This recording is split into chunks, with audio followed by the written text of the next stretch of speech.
Hello, everyone, and welcome to the World Class Coaching Podcast with your hosts, me, Matt Carroll, and Sean Fenema, brought to you by the World Class Coaching and Pennant Education. We will be working in this podcast to unearth hidden gems of advice from coaches at all levels that will help you to improve your program, club, or team. So today we have our good friend Paul Carrizola coming on the podcast. Paul is a dad of three boys, husband, lifelong athlete, and lover of sports. Grew up playing all sports, including 10 plus years of soccer. Former Division I football player at Rutgers University. He's in his 11th year coaching. Former intern at GA at Rutgers, working in football, men's, women's soccer, men's lacrosse, women's lacrosse, and rowing. And he spent the next 9 years in high school space with both strength and conditioning in various sports, from football to pole vaulting. I know I worked very closely with our soccer program at New Egypt High School, and he's currently the director of athletic performance at Norfolk Academy in Norfolk, Virginia. Now, Paul Carrizola. All right, hello everybody. We got Paul Carrizola on, as we said in the intro. Obviously, a huge name at Norfolk Academy, but for us at New Egypt, he was kind of a big fish in a small pond, and has really, for me and Fed before we left New Egypt, really influenced the way we think about strength and conditioning within our teams, how we kind of reanalyze how we prepare our teams physically. So welcome on, Paul. Hey, thanks for having me, guys. It's pretty cool to be able to sit here and do this with you guys. That's the shortest Paul's going to have an answer to anything for the rest of the podcast. Very Paul true. does a great job. Paul knows more about strength and conditioning than I could even begin to imagine. And I definitely, when I call him, it's always like, "Hey, I got this quick question." And then my wife's like, "Where were you?" I was like, "Paul was talking to me for 2 hours about anaerobic exercises we can utilize in our sessions." So he is an absolute wealth of knowledge. And it goes deeper and deeper, and I'm nodding my head and 3 pages of notes in. So we brought Paul in here to talk about some of the things. I think there's a lot of misconceptions about strength and conditioning. I think, there's definitely a push, and it's becoming much more prevalent to move away from some of the old school stuff we used to do when we were growing up, where it was run this many X amount of miles, this amount of time. That's that was your big thing to get ready for the season. And I think Paul's going to go into a lot of things that will change the way we kind of perceive that, but also some actionable things that we can talk about just to implement in your sessions, just to keep your players going throughout the season. So to start off, Paul, we want to talk. You have a football background. You also played soccer growing up, multiple sports and things like that. Obviously, you played for Rutgers as a tight end there. Unfortunately, as a Penn State fan, and then I get text message from you and Tyler Casio every time they lose, which is always so much fun, and doesn't seem like they're going to be winning anytime soon. But how did you go from, and I know you coached football as well in New Egypt, how did you transition from specifically working with sports and things like that to branching off and specifically becoming a strength and conditioning coach? Yeah, so I think it started when I came from a high school that had a very strong football program and football culture. A lot of coaches involved. We had a strength and conditioning program at my high school, at least for the football team, and it was well run. It was thorough. It was all year round. So that's kind of where I first found strength and conditioning and training. At that time, I just thought about it as football workouts. I didn't think of it as strength and conditioning or athletic performance. It was just, this is what we do because we play football. But little did I know it would kind of branch and take a big chunk of my life. So after that, when I was going to prepare to be a Division I athlete, I started training a little bit differently. There was a coach in the local area who kind of took me under his wing and trained me for about 8 months. And in that 8 months, I definitely changed my body composition, which then helped my athletic outputs. And it was all a really cool experience and a good experience, and I loved every second of it. So leading into college, when it's much more of a job and training is part of the everyday as an athlete, I was ready for that, and I kind of owned that process, and I loved it. So I kind of think of it as post-college or post-athlete life. I wanted to be a sports performance, strength and conditioning, athletic development, whatever you want to call it, coach.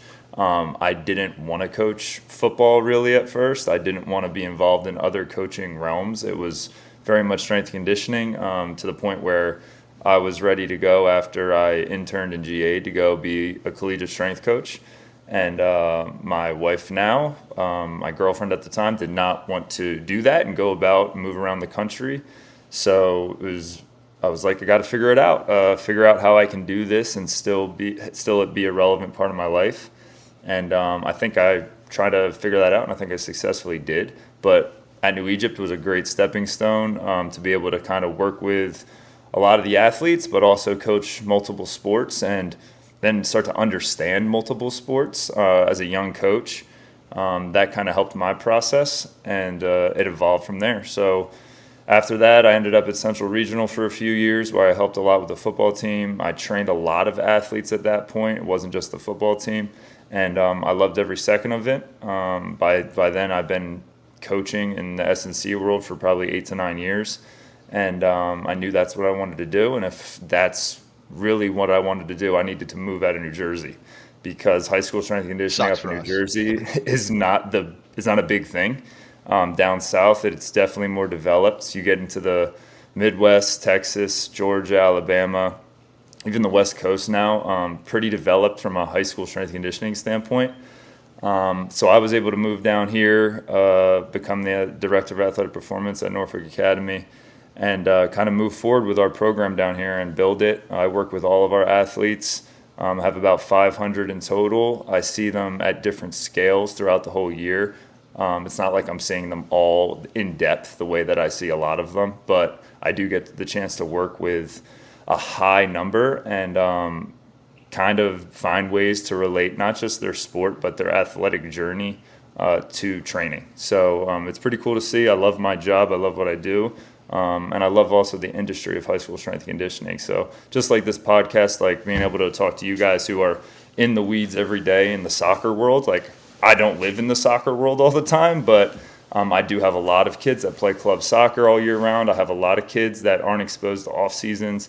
I have a lot of kids that kind of need guidance in that process and need training. And that aside, I train our boys and girls soccer team. So I'm in that realm and I'm aware of that, and I enjoy every aspect of it.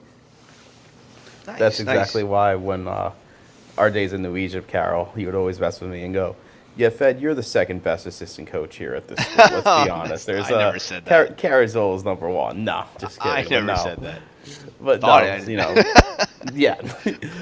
So now it comes out. But Paul, that's awesome and everything, and I'm glad to have you on too, because just talking about the amount of athletes and all the experience you have is, especially now, unfortunately, if you are a guy like Matt or myself, who are now going home at 3 o'clock every day because the season is over, the number one question that I'm getting from all of my athletes at Freehold Borough, especially on my freshman level, is, "Coach, I want to play varsity. What do I have to do? What do I have to do?"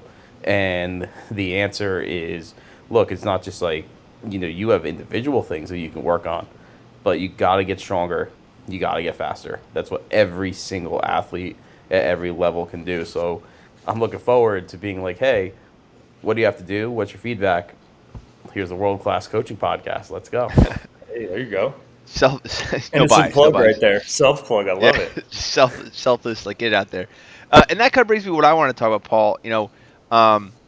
I got into coaching and education because my dad was in coaching and education, and I saw the guys around it, and I saw how much fun they had, and I saw how much they loved the players and what the players did for them, and they would run these camps, and all the guys would show up. That's really what inspired me to get into this realm, because I just saw the connections they had. So for your high school program, it sounds like that's kind of what got you hooked into it. What did that look like? Was it like, how you were getting guys involved? I think all the time is like, how do I get my guys in the weight room? Was it there was a lot of fun? You were playing a lot of music? Was it just it was so serious that everyone was like, yeah, this is something we need to do? Or is it like run by the coaches and the coaches kind of push them? How did that look for you guys? My athlete experience, or when you were in high school, yeah. Oh, when I was in high school, it was very much good, bad, or indifferent. It was very much old school, early 2000s football style of like, this is where you are. There is no other option. If you're going to go play another sport, we have to clear you to do that, and we need to know where you are. It was very much that way. And not to say we didn't get to play other sports. I played basketball for 3 years. I tested out or did a little bit of track here and there. So it wasn't like we were held in handcuffs to be like, hey, you have to be at training. But what it was is like winter time comes around, we were there in the morning. Like we were training before school. We would have a full month of like building in from the actual in season into an off season. And then even on those days, we'd be after school, hour lift, and then sometimes even out onto the field. And then we ended up having a mini camp in Pennsylvania. There at that time, I don't know what the rule structure was, but like we were throwing footballs, doing live practice with no pads in April. And that I don't know what the rules are now, but it was a football place. It still is, and everything we did kind of reflected that. From summer training 4 times a week, 3 days or 4 times a week over the months of June, July, August, and September. That was a requirement if you were going to be a varsity football player at my high school. We had enough kids where if you weren't, you don't need to be here, because I graduated with 1,100 people. There were enough options to be like, whoever's going to be here and wants to be here is going to be on the field. So you were voluntold. So it was like a culture thing. Voluntold. Yeah, we were voluntold, but also like the people I was with, my teammates. Like I grew up with the thought of like, I want to be a high school player at my school. Like that was ingrained in my head. It was a successful program, still is. And like I was the kid dreaming in 6th grade of like, I'm going to be on the field making plays. Along with like 80 other kids that I was with. It wasn't just me. It was ingrained in us when we were young that like this was the show. Yeah, so like very culturally driven, like, hey, this is what's going to kind of take kind of deal. Okay. Very much so. Nice. All right. Yeah, and that's awesome. But I think in some areas where you have like New Egypt or something like that, you don't always have that ability to be like, yo, I have 80 kids, fit in or fall out. Like you're not going to be here. So for coaches, like we have these stricter rules now. I can get my guys in the weight room in the winter, in the spring, but some of us are coaching multiple sports. What are the key things you think when you're trying to implement these things as a coach? I don't have that kind of background like you have. I don't have the sport strength and conditioning background. What are some things you think are like the most useful things you can pass along to coaches that are trying to start that culture of off-season lifting, or even just in-season lifting, or just getting strength and conditioning in their sessions? Absolutely. I think it'd be wrong of me not to plug this in on any podcast as a high school strength and conditioning coach. I feel that every high school in the United States needs to pursue a qualified strength and conditioning coach in their school. That's my opinion. I think other people may agree with me in sport, but I would be doing a disservice not to say that. And I truly believe that, just like an athletic trainer, even though an athletic trainer isn't required in every state. I still think those two things are really, really important and help on even a larger scale from a community standpoint.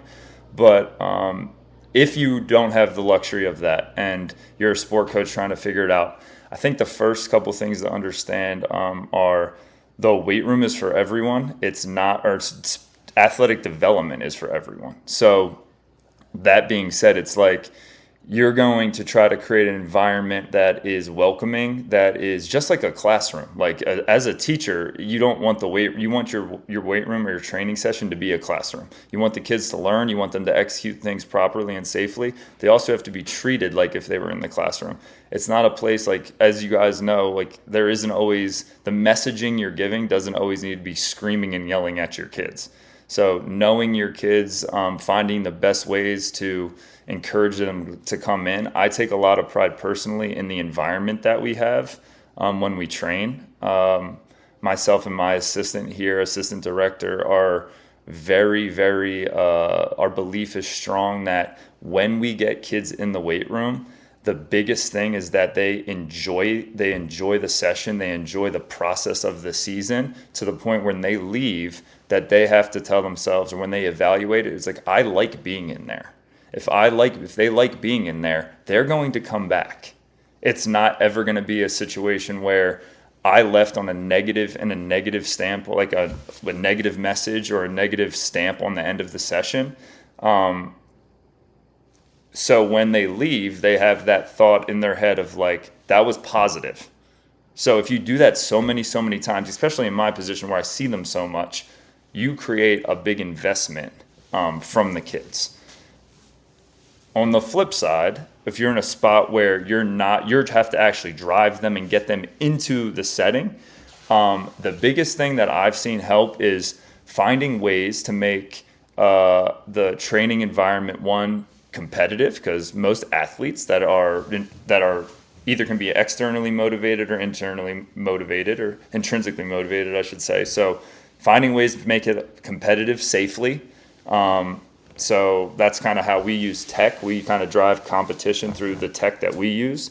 But also like trying to explain that it's an extension of practice when it comes to training. So just because like explaining whys and whens, the kids don't really care about sets and reps. They want to know how things are going to help them.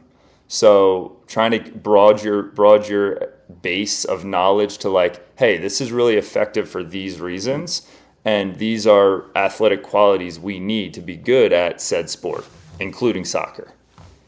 Yeah. I kind of going off that. Obviously, like, we're talking about these things happening, and you're in the weight room, and you're on this background. Kind of for me, it's been Paul. I just call Paul, and I go, what am I doing here? And so we used a process called, and maybe they'll be a sponsor one day, but they're not sponsored by them, Platform PLT4M. And I really enjoyed them because they had ingrained videos, and they would do all the programming. But if you can't afford that, you can't afford that. It's we have it for a district-wide thing. But Paul, and you correct me when I'm wrong here, because it's always kind of, I'm like, oh, here's this thing, and then Paul's like, well, and then he goes into a whole dissertation about how I'm kind of right, but also kind of wrong. But I've found that, from what you've told me and what we've worked on, is you don't need to know, like the Sumerian backlift and like this crazy stuff. I've found that being able to teach effectively and communicate effectively squat, clean, and bench, I've really been able to kind of branch off and be able to, for again, someone without that much background, be able to, for the most part, to get a lot of the newer athletes and get them started and going with that. So would you agree with that, or is there anything you'd kind of add to those, or specific lifts, if you're a coach in there trying to figure things out, you'd have them focus on? Yeah, that's a good question. First of all, the National High School Strength and Conditioning Association, they have a website. So there's a certification that they offer now to sport coaches, which I think would be fantastic for your listeners that are high school soccer coaches to get involved in, or to at least check out. It's pretty inexpensive. It's a thorough test. There's a lot of it'll take a couple weeks to go through the material, but that in itself teaches a lot. If you have zero background in exercise or training, there's a lot of pieces to that you can take with you and be more confident in a weight room setting, especially at the high school level. So I'll say that to have that as a resource out there. But from a kind of a general standpoint, some things in the weight room setting that I think are positive for soccer players or athletes in general. The first thing is kind of thinking past the term like sports specific or soccer specific, because in the high school setting, we're talking a lot about kids who are play club soccer all year round, maybe underdeveloped athletically, or need to train more to get stronger, faster, bigger, not afraid of contact, whatever that looks like. So we're thinking of things that are very GPP based, or like general physical preparation based. So like you said, a few like squat, bench, or press, I should say, squat, press, hinge pattern, single leg strength is something I would prioritize with our soccer kids. I say this with our soccer kids, it's with all of our athletes, because we're very athlete driven instead of sport specific with the kids that I have. They have with that, just kind of piggyback off that, the hinge part. Yeah. I feel like I spend 90% of my time with most of the athletes I'm getting there is like just teaching the hinge, and like, not getting. I'm like, look at the door. I tell everybody, any coach, like you could be coaching in the FBS level, and I think there's a lot of coaches that would agree with me in the S&C world, is if you can get a 7th grade boy to do an RDL with a barbell, you're probably a pretty good coach. You've probably figured out ways to make that work, because you've probably used I would say 5 to 6 variants or modifications to get that kid to that spot. Because the average seventh grade boy is not going to just be able to pick that up and go. Yeah, you're like doing one kid, and then like this kid's like femurs are twice the length, and you're like, I actually don't know what you're doing wrong. I have no idea.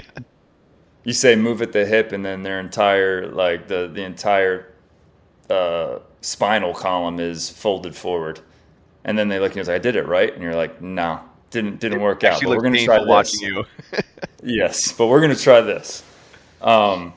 So, squat, hinge, lunge, single leg strength. So we're talking single leg hinging, single leg squatting, variants of that. Exposure to landing, I think, is a big one. So we drop off a lot of high boxes. We drop out of boxes, drop off of boxes on different angles, kind of exposing the brain and the neuromuscular system to different landing variants. And then still developing strength in the upper body. Like, I think soccer is still a contact sport, like especially on how your team plays. Our team here plays very physically. We don't have a ton of just soccer kids. We have a lot of lacrosse players that play soccer. So they like contact. So our team our games are muddy. Like, they make it ugly. They're successful at doing it that way. They play physical. So I think it kind of fits in with our style a little bit, but still developing strength in the upper body. The chin up is a great, even just progressing from a banded chin up to a full hanging chin up. That's a really telltale sign of athleticism and speed, and just strength in the posterior chain. So those are all just like very basic general things that I think anybody could practice implementing into their off-season or in-season programs. And I love that too, because again, a lot of the talks that I've been having with my kids is trying to get them to understand that. I'm like, guys, in order for you to become a sustainable, successful program, weight room is entry level. You need to be, especially, again, no bias, but when you're coming to play in the shore conference, you're in for an absolute war. I have center backs. My freshman team this year, we conceded 1 goal from open play all season. Well, coach, your record was 5-2-5. We couldn't defend corners or free kicks to save our life because we were 5'9", 100 pounds at the back. Yeah. So, I like that you brought that up and just mentioning, being athlete driven. And, that's just a big message I'm kind of pushing with my kids. I'm like, look, you look at even some of our guys for us at Borough, and we were a small team compared to some of these other teams we run into at the shore. So now, Paul, my question for you is, you were mentioning, and this is just something I've been listening to a whole bunch of different podcasts, and something that comes around is, just keeping it on soccer specific. Yeah. It seems like when you're looking at all these other sports, right, like football is a fall season, right? Mm-hmm. Lacrosse is like a spring season, right? We know that, kids play fall ball, they play winter ball. Like, my kids are going in the winter league for lacrosse, but like lacrosse is a spring season. Yep. Seems like now soccer is just year round, right? There is no like, hey, you get all this time, whatever. It's like once high school ends, you are jumping right into your club. Some of them already started before the season was over. Yeah. Some of them are already getting in the club, and yeah. So what is your conversation with those kids, right? Because you're saying that you have kids that, they might be MLS next, or if they're not MLS next, right, they're playing club full time, and it's like, hey, you've got to come and get into the weight room. Well, I have practice. And how do you get those kids to basically keep that balance between, hey, you have a commitment to yourself and to your teammates to get in the weight room, get stronger, but at the same time meeting the demands of that club schedule as well? Yeah.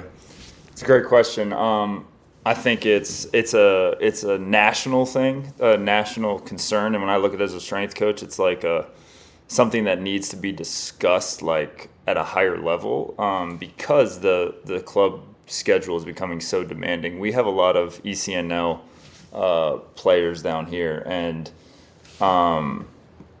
especially at my school, we have a lot of girls that are high level club players, and the biggest things that I try to encourage with them, because I hear some of their schedules and I'm like, wow, I really have to think about how we're going to get you in here to at least get you something this off season, which isn't really an off season. My brain goes to a good place with that usually because I have all of our kids in season anyway. So I'm used to the in-season programming and training of our student athletes the entirety of the year. So when I have a kid who's really off-season and then they're not playing, but they're going to club practice 4 times a week, and then their weekends are spent in some other state, could be an airplane ride away.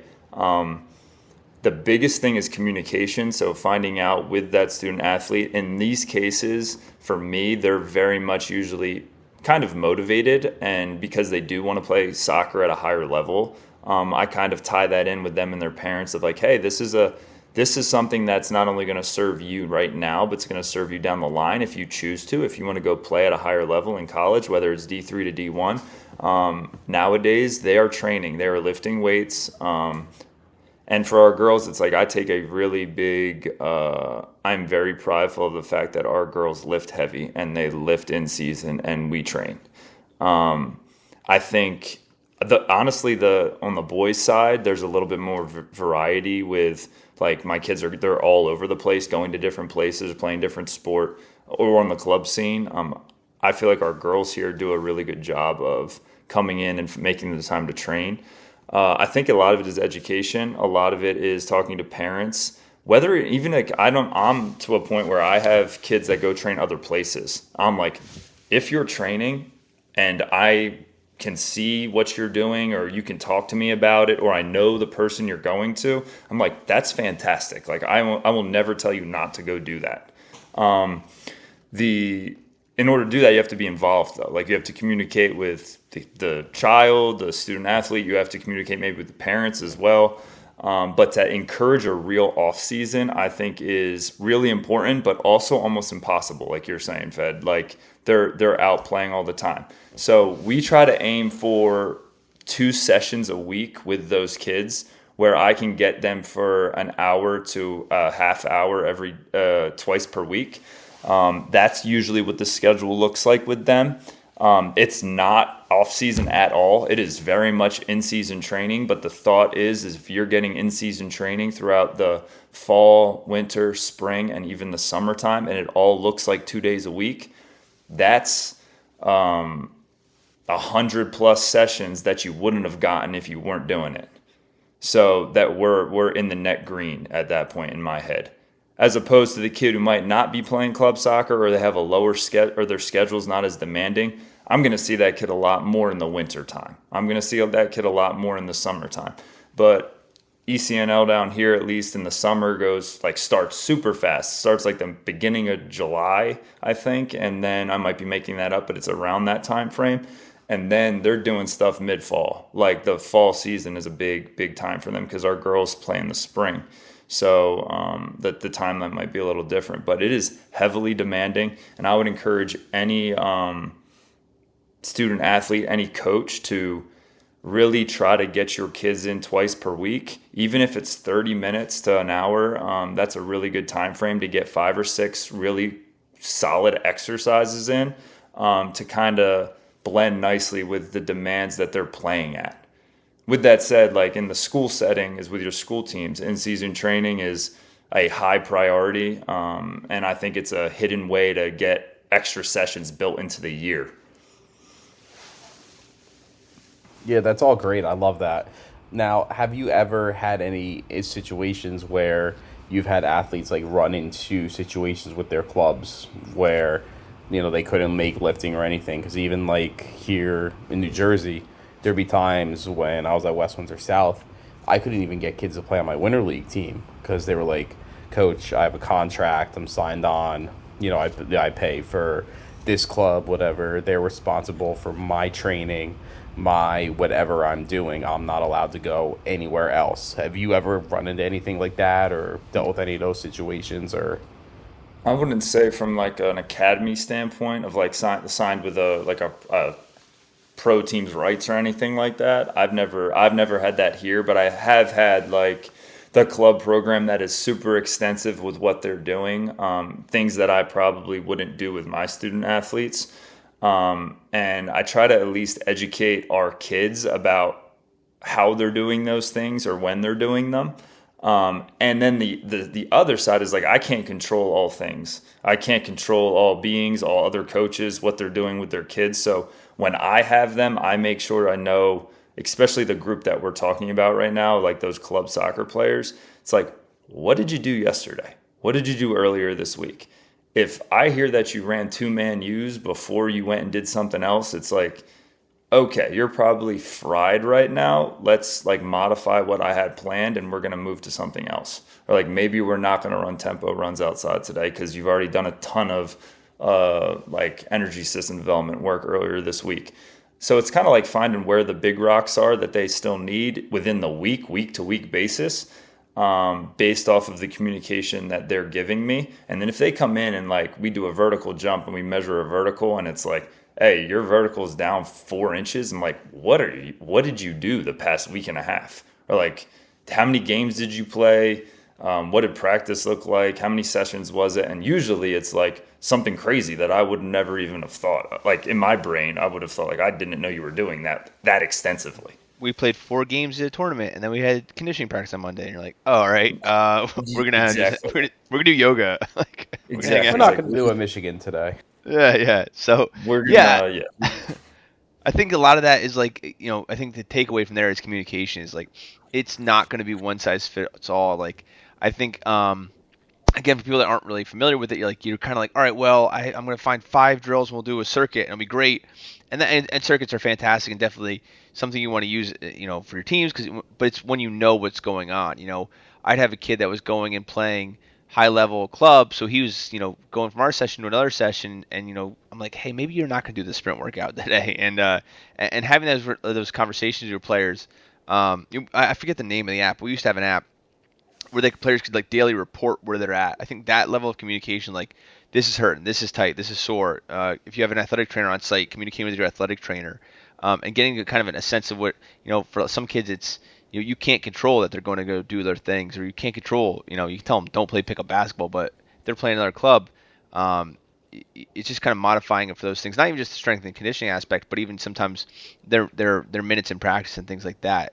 But knowing where they're at and having that system where they can be open and honest about it, I think is so important. Yeah, there's times of the year I just put like for our smaller teams, like soccer is one of them, or field hockey, some volleyball, we've done it before, where I'll just put some yellow cones out, some green cones out, and some red cones out. And as they run into the room, they grab a cone, and that kind of signifies, like, that's a signal for me of like, this is how this person feels right now. Maybe they'll be able to tell me. It kind of starts the conversation of like, all right, what did you do? Why, like tell me what your last 2 days looked like. That's kind of helpful. And from that, it's like a green day, we'll train as normal. A yellow day, we'll cut the volume in half on the reps. And then on a red day, it's like we can either do some regen work or we'll take like a full set off of everything we're doing.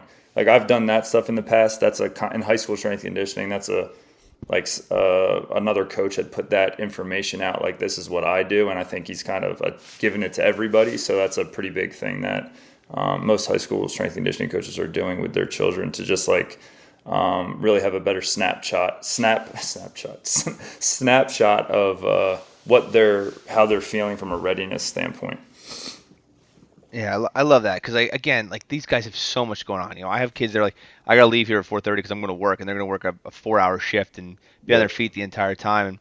And it's I think going back to and this is kind of where I would transition into a preseason. And I know we're jumping around to off season, in season, preseason stuff, but I think the expectation was you're playing soccer, and this is how hard I'm going to work you, and everyone should be able to do this. But I got guys that played all summer or were off in Ireland playing, and then they came back, and I got guys that, for some part, especially the younger guys, they haven't gotten off the couch all summer, and they've been playing games, stuff like that. And you have so many different players at such different levels, and having that communication and understanding where they're at, and open and honest, not like, hey, I'm a little tired, coach, I don't want to run. There's that level of, you want to hold them accountable, but you also want to make sure you're not running them into the ground. preseason in soccer has become kind of like a hot button issue. And in New Jersey, it's you basically get like a week, and then you get another week of scrimmages, and you're jumping in the season, and you're trying to fit so much into such a little time period. And I think sometimes some people, I've kind of gotten away from conditioning, and I feel like that's kind of hurt us in a way that maybe we weren't doing all the right things. And I think some people are so much into we're going to, we're going to be fit, we're going to go all out.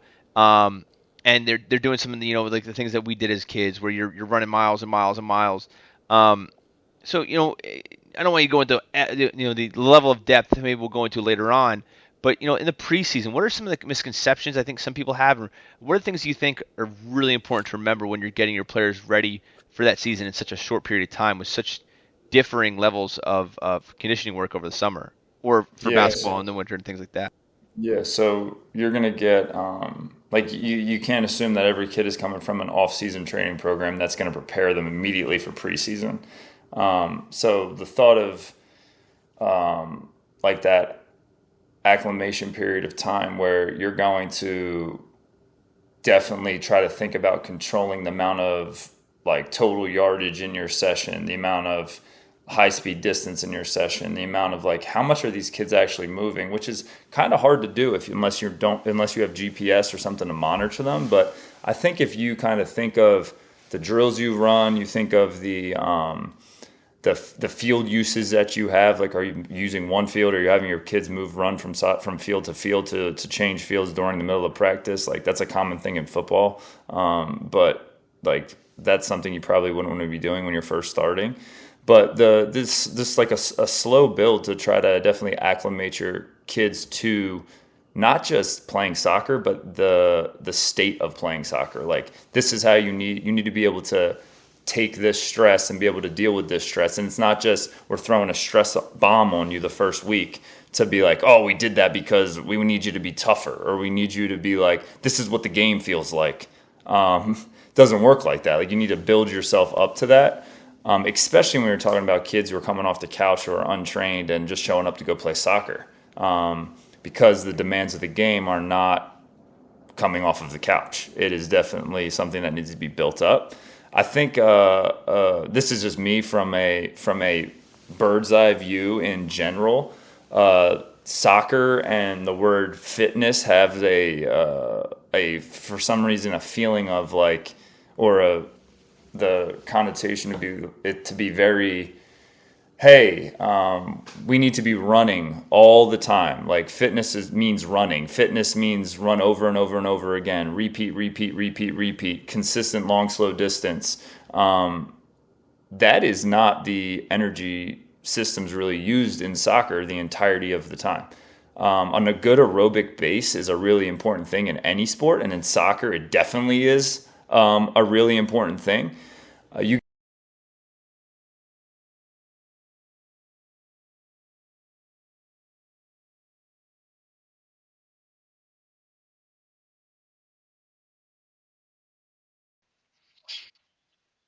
consists of sprint, walk, jog, move yourself to this area, position myself in this area.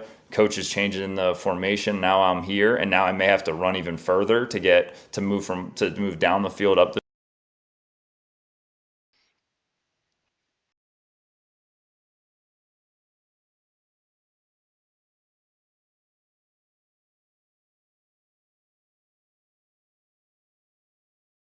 sprinting. It's a power-based sport as well. So your kids have to be able to sprint in general and then repeat sprint. So those are things that you can touch after you've built that base a little bit more, and you can build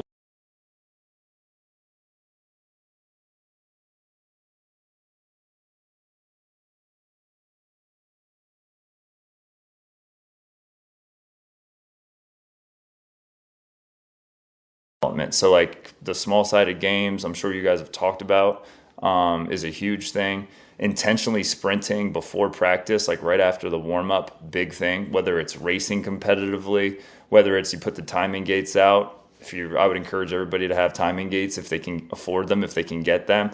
It makes the kids really competitive. It can take anywhere from 2 minutes to 10 minutes to do. So it's something that definitely increases competition, and you expose the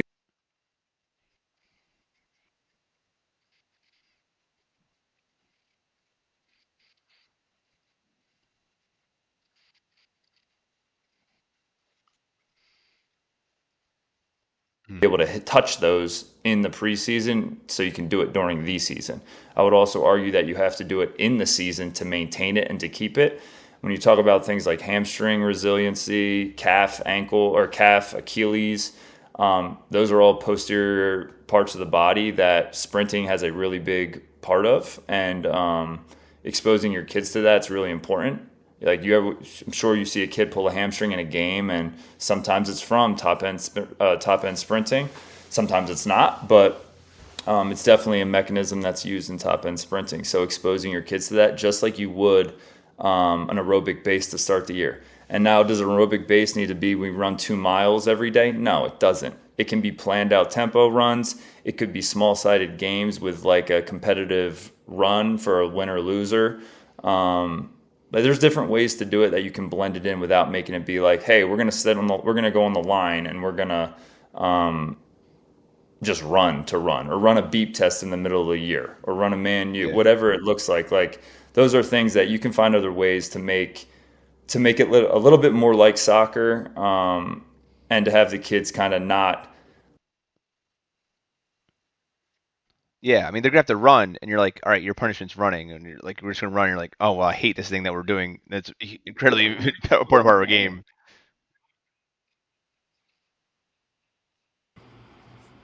Mhm.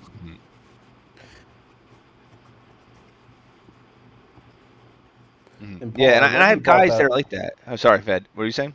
No, you're good. It's just, I like Paul. I love you said that too, and it just, just in my own reflections, it just totally makes sense now because, we got to the end of our season, when we lost to Brick States the other day, and I'm looking, it was like, wow, for the first time, we really put our guys to it in our preseason this year.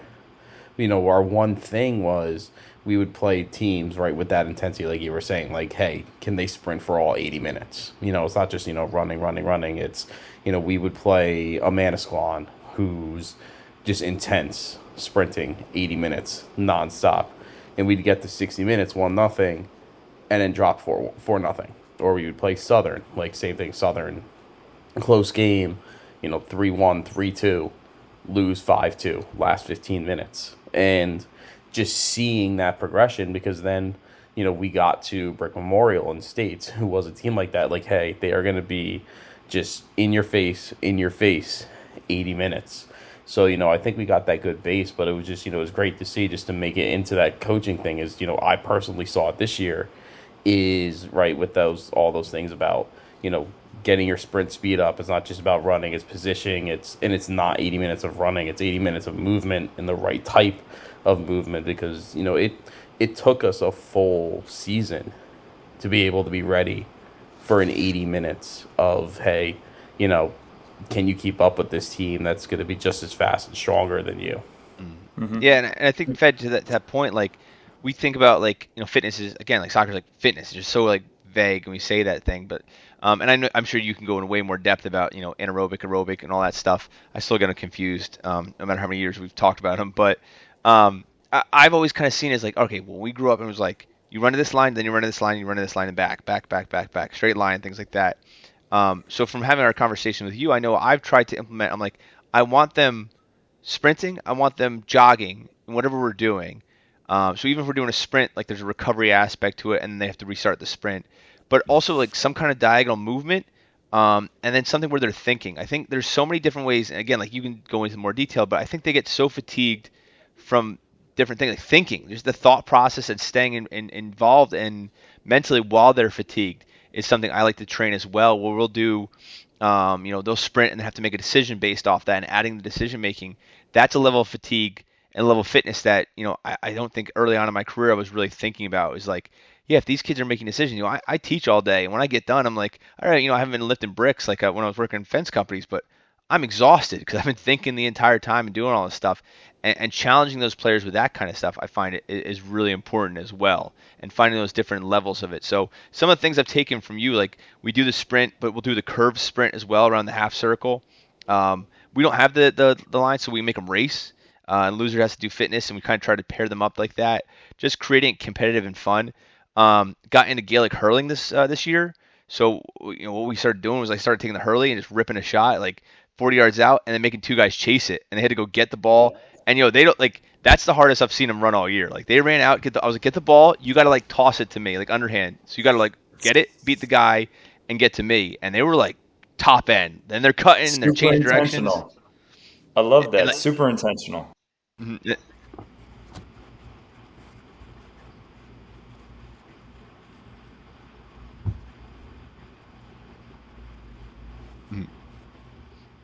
Yeah, they were going at it. With yeah, like long distance shots is, you'd have like a team of three. They would have to like play a combination, and one kid have to shoot. Then they would have to sprint, and those three kids would have to play goalie. Same thing like a 40-yard shot, because then you had three other kids lining behind you. You had to play the same combo. So the whole idea was, hey, quick, powerful shots, but you also had to sprint and haul what to get back in, because if you were jogging or taking your time, you were watching the ball hit the net. So like literally just had lines of guys all the way back. And then what we would kind of do is we'd put the teams that lost would go behind the net. So if you took your long distance shot, you missed, and one of your teammates caught it in the air, your whole team was brought back in. And we would just do that, and just so much competition, but also too just that hitting conditioning is like, hey, you're going to take a shot, but hey, you better get ready to run back in because there's another team that's looking to knock you out of the game. So, and before we get into Paul, who actually is an expert at this, has all these ideas. One of the ones I really like to do though is we line them up on the end line, and everyone's got to go do 6 inches. And then we go one by one. So the first guy in the line has to sprint to the PK spot, set up a ball, and take a PK. If he hits the PK, everyone gets a 10-second reprieve from the 6 inches. If he misses, he's got to sprint back, and they all got to stay up. So you're mixing in the fitness of the pressure, the thought process, the sprinting, the abdominal workout, the camaraderie, the stopping and starting. That one I've really enjoyed, and I think it's one of those ones that they don't think about that kind of stuff. They're not seeing, oh, you're cutting, you're moving, your pressure situation, you're setting things up, you're starting, you're stopping. They don't see that. They're like, we're having fun. But building that in and getting that, like, if they're thinking, oh, here comes conditioning, this sucks, I think that there's already a mental block, and hiding it is so important. Another one we did was we put a balloon. I made my poor assistant Diego get a bunch of balloons, blew them up, got 3 guys stand back to back, and they had to jump on one leg and get 10 taps on the balloon. We're working on single leg stability. We're working on bounding. We're working, getting up there. Working on the physicality of fighting for the balloon. And they were like laughing. They were just having so much fun. I'm like, and they were sweating. They were going after it. So those are some of the stuff me and Fed have been doing. What are some of the bang for your buck kind of things you think you can implement into some of these teams, either preseason or when you have those couple days during the season, I can go hard on a Tuesday because we don't play till Friday kind of things. What do you think are the most bang for the buck stuff you can kind of sneak into your sessions? Mm-hmm. You touched on the sprinting stuff that I would definitely recommend. I love the balloon thing you mentioned too. Like there's a lot of stuff going on in there, and that's really cool. I would say like from a simplicity standpoint is for health. From a health standpoint, from a coordination and movement standpoint, like if you do any type of warm up, and it's captain led or it's player led, like finding ways to try to make it, I don't want to call it entertaining, but engaging. So like putting locomotion into your warm up. So things like that are like my kids might seem they're like silly, like galloping, prancing, like skipping for height, skipping for distance, broad jumps on different angles, vertical jumps and spinning and landing, things that are athletic movements that might not necessarily pop up in the game, but the things that happen at the ankle, foot, knee, hip, those are all really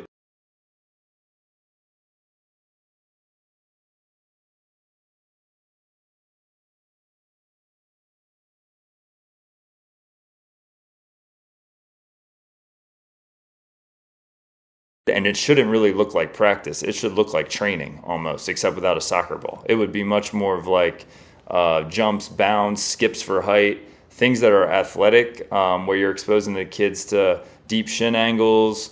Foot is on a lot of different contacts on the foot.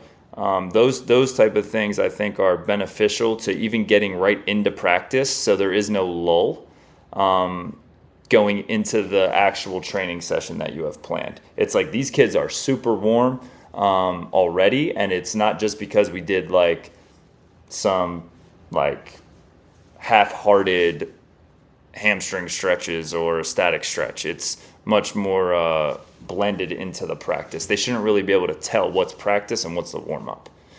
The next thing that I would probably say is even included in that or any separate drill, something that involves some type of reaction stimulus, so like true agility, where you could have two people shadow mirror each other, at an offensive player, a defensive player. Defensive player has to shadow the offensive player. And then you can even turn it into something where it's like offensive player receives the ball with their back to the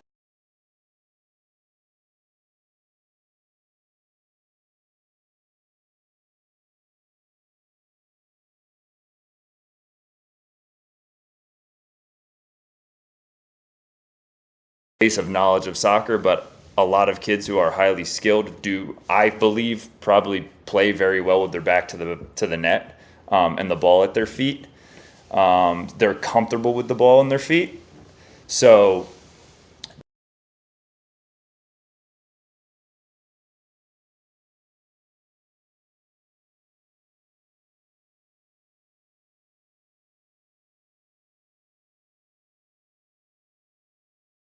until you're making an entry pass to someone else, you can kind of build off of that. But just the stimulus that you're getting from playing off of another person full speed, you can vary it from shuffles to lateral runs to back pedal sprints to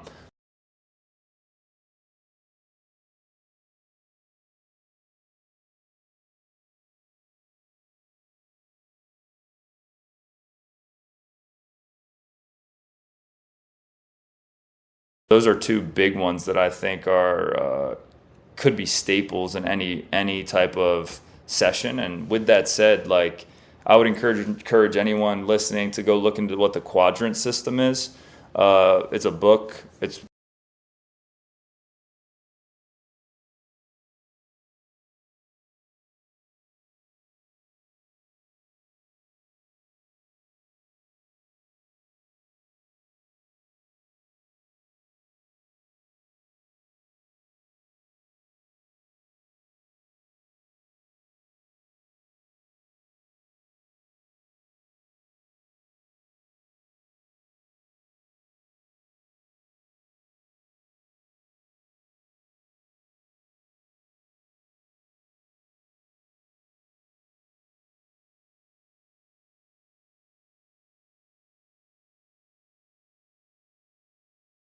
game.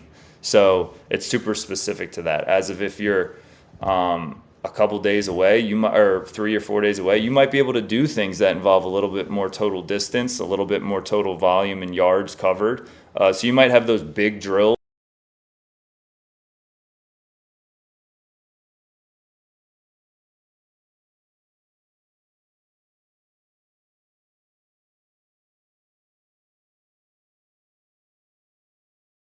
It's not as free and open, but you could incorporate those longer distances from a physio side, and maybe it's a good time to put in technical work there. Like it's a book that really tries to tie those dots. I use that for a lot of our coaches here.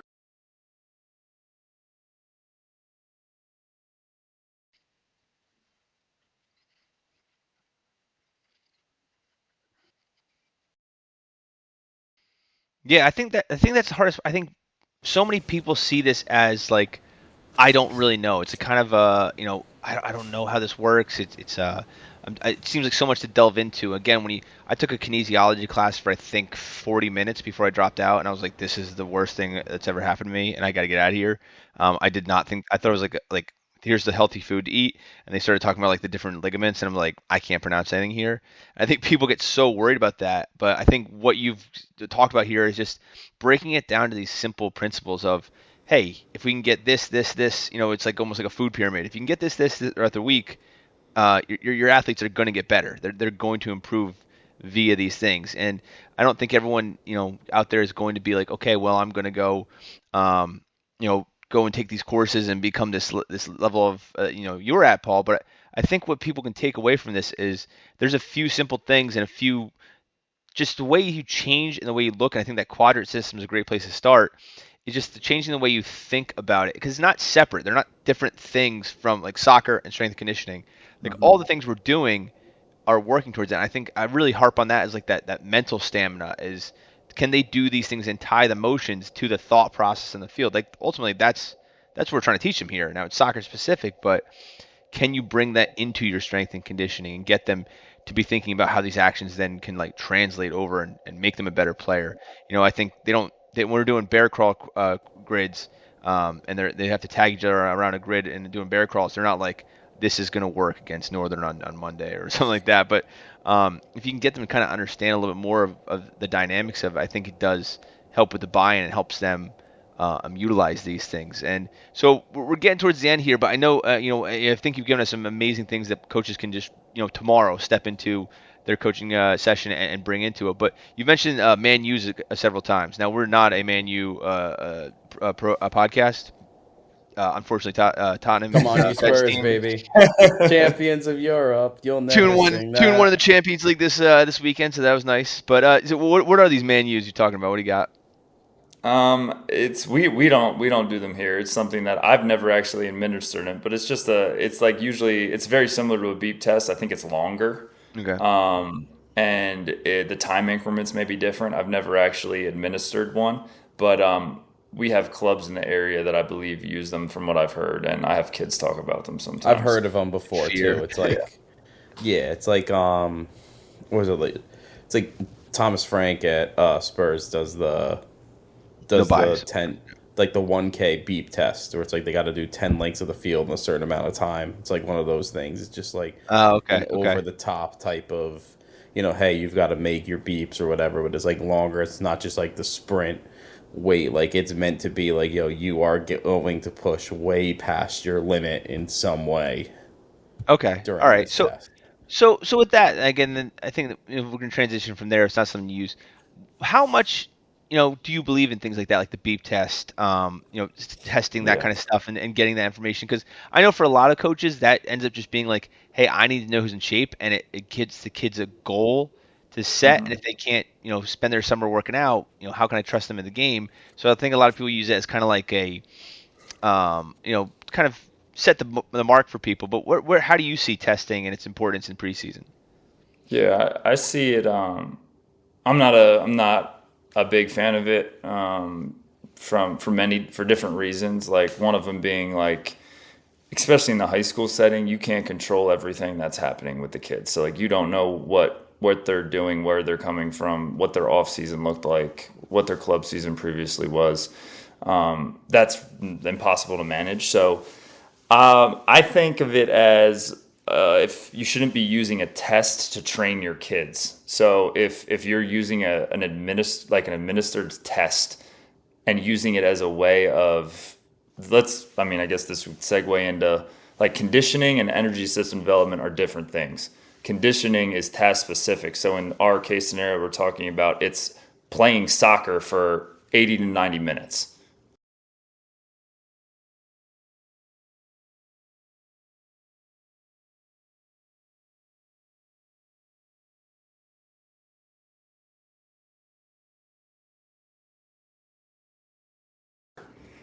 Not the actual physio part of the energy system demands it from an aerobic, anaerobic standpoint, glycolytic, like those are all pieces that you can train those to develop a better.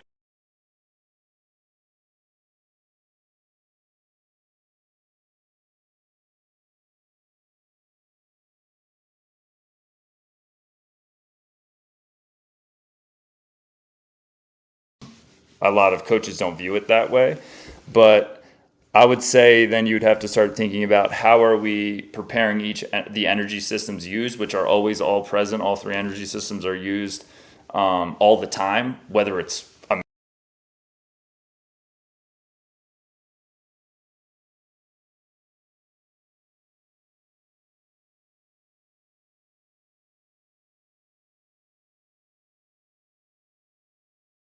increase or better serve the athlete to meet the demands of the energy systems they need developed to then go to sport. So wait, are you saying like it's not shouldn't be like a test of like are they fit or are they not fit? It's hey, if they're doing a beep test, it's that what was it? Okay, so using it as a guide then to improve. Right.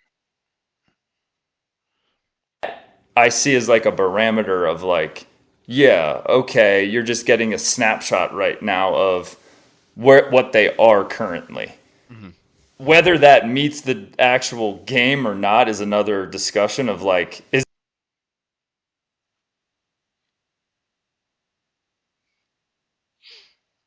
Okay. Okay, so like we do this one called the Illinois Agility Test, where it's a lot of cutting and sprint, then you're changing direction. So if you were to take the Illinois and someone scores poorly on that, you as a Mhm. coach then have to understand like, okay, well that a lot of that is change of direction or ankle mobility and stuff like that. They're low on Mhm. that. I need to implement that into the session more to develop that for them, rather than hey, he's bad at this, he's not fit. Is that what you're saying?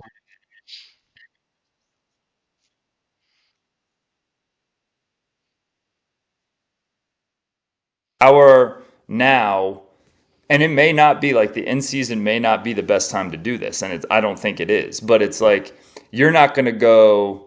It seems like saying it out loud. It sounds very funny to say out loud, but it's like in order to get better at the beat. Right, right, yeah. Like it's a test. It's not the practice. It's not the the game. It's the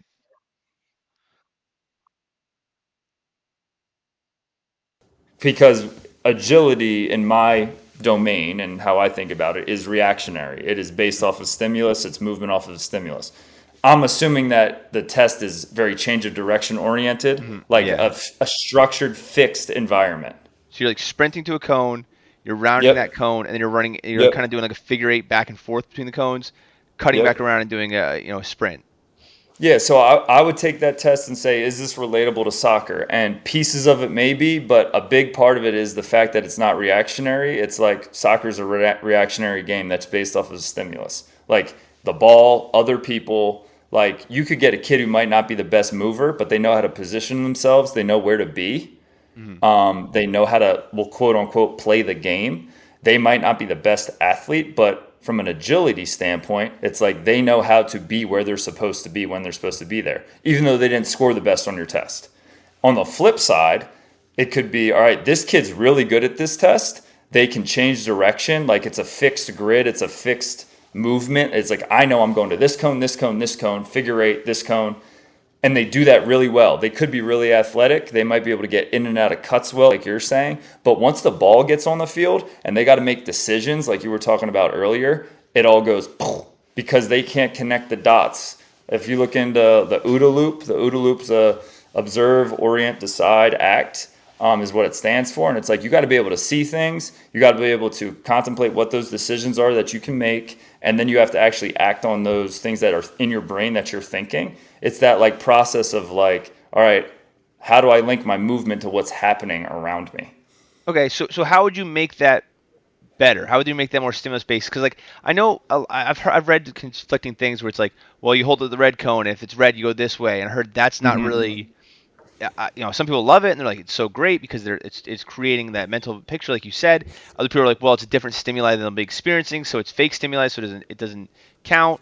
One thing Yeah. we did was we had it where they were doing a sprint. They had to do a couple like drill work where they're just going through cones, and then they had to smash a ball against the wall, and then they had to decide based on where the ball went. Like they had to go get it and then pass the next guy. Do they play it soft and run up to the wall? Do they play it from far? Like what other things would you put into that drill to make it more reactionary and make it more? I guess what we'd say in soccer is more game like. Yeah. So from at least what you're telling me, could you explain the drill again? Yeah, so they sprint to a cone about 10 yards up. They round it. They come all the way down to like almost where the first cone was, and there's like 5 cones in the middle, and they're kind of doing a figure 8 through those, and then figure 8 back up to, and kind of doing a sprint around the other cone. So it's kind of like this loop where you go up one, around, and then around again. Yeah. I don't know. It seems like there's a lot going on in that. I would try to find something that is more like that. In order to, it's very hard to measure agility. Like there isn't really even a tool in the market to be able to be like, this is like we can time you doing this, and this is stimulus driven. Like I have not seen anything that is like that, and I would assume whoever invents that is going to be very rich. But we got time. We got the rest of the night. Let's go. Yeah, right. Yeah. The piece like that is probably better for me to say is like change of direction has its place. Like that test has its place. It's not going to tell you though. Like maybe in high school it might help tell you like who's a good athlete and who can like move up and down the field possibly. But in order to, and I'm a believer in change of direction. We do change of direction here. Like we do fixed drills where it's like cone to cone. One, because all my kids are different level athletes and I have to make sure I reach everybody. And I always use it as a rehearsal to get into agility. So it's like, how do you start in even just the drill you mentioned? And then like, how do we possibly add to that? Or is that just an entry level piece? Is that a piece that we can be like, hey, this is something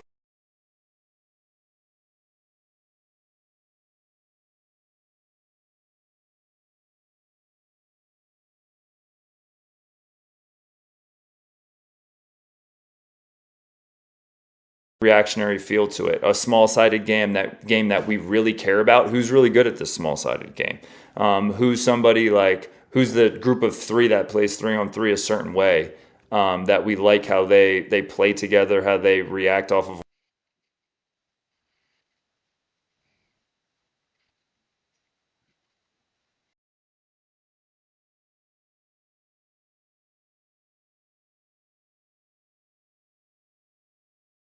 Space, you keep the same amount of people, becomes harder to move. And so even something as simple as that is like everybody's live. That showcases true agility, of who can stay away from other people and not get tagged, because everything's based.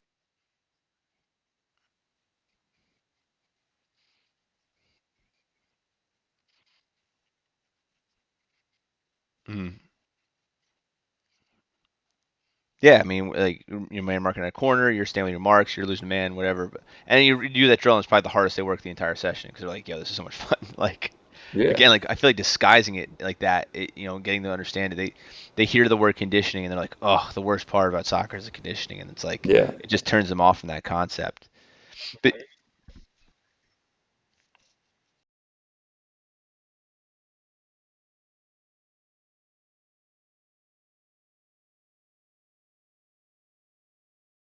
And there's an offensive player, and the offensive player is running. The defensive player is a little more flat-footed, and they're like facing one another, and it's like a 10-yard build-in. And that defensive player has to see where like they start blind, they'll turn around, and the offensive player will run into the grid from a different entry point, and that defensive player has to find them, then put a body on them, like a shoulder, and run with them and intercept a ball that is hit into space, intended for the offensive player. okay, yeah, we do some kind of the opposite where we play a ball. We'll have the attacking player is facing away from the passer, and then the ball is passed past them. They have to go pick it up, and then defender comes attacks them from behind. So they're trying to pick up the ball, find the ball, figure out what the defender is, and then turn and go 1v1 with them. So kind of like the same concept for that idea. Yeah. Again, I kind of like to boil it down. What you're saying is just you're trying to find it. You're trying to make it game-like, but at the same time isolating the specific action that you're trying to teach and coach, and to take it away from being like a punitive thing where it's like you either make this, or you're on the team or you're off. Like it's to gather data specific, and how are you then gathering the data and being a little more cognizant of why you're doing these tests rather than like my high school coach made us run a 14-minute 2 mile, so you're going to run a 14-minute 2 mile because that's how I know about conditioning, right? Yeah, and the overall goal is like you want your players to be ready to play. And like the answer to that isn't necessarily like run this test and then see who can make these times. And it's like, okay, maybe that coach deems that quote unquote these kids are fit enough or prepared for the task that of playing a full game. Maybe it doesn't. Maybe it's just a metric they keep for objective data where you're like, maybe this is why I play you more than some other people. Like, that's all. I understand that. I understand coaches they do that for certain reasons. But I think the goal should still be like, how do we develop these within the program of like, what options am I giving my kids to prepare? Like what I see most at the high school level is there's no option of preparation before this. The kid is just kind of out there like, all right, I got to figure this out on my own. And we've done a better really job fast with no years training. here. Yeah. Just do it better. We've here at our school the past 2 years, we've done this better within a couple different programs of like, let's get you guys in the off season prepared for even whether I agree or don't agree, like whether I agree or I don't agree with the test that you have to pass. I'm at least going to do my due diligence to prepare you through the energy systems and developing those energy systems so you're more robust and can handle the test. Okay. All right. Yeah. So, that's awesome, dude. Again, thank you for coming on. Thank you for all this. It's like I feel like if you're listening to this episode, you've got like 4 or 5 pages of notes and just drawing drills and stuff like that. And we'll go through and add a lot of these drills and things like that to articles and videos later on and connect things. And I'm hopeful that we can have Paul. Paul, we've gone through every preseason, off season, in season. I'd love to have you back on and just talk about some of these specific things. And as we get towards, we're going into the winter season. Unfortunately for me and Fed, a little earlier than we wanted to. Other people are going to be in that. Other people are going to be in that mode soon.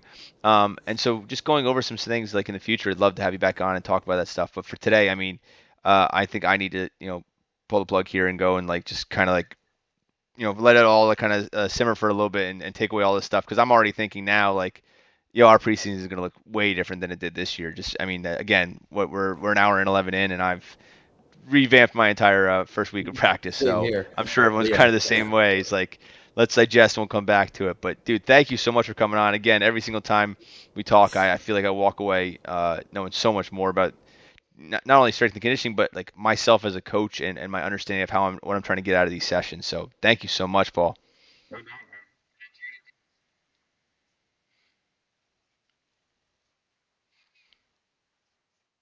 Yeah. We'll get once we get back up to Jersey. I'm sure, like it'll gather. You get it down there, you do great there, and we'll bring it to New Jersey, and then we can hang out again. So, super, right. For sure. Yep. So, all right, guys, that's it for the podcast. Thanks for stopping by, and we hope to see you again soon.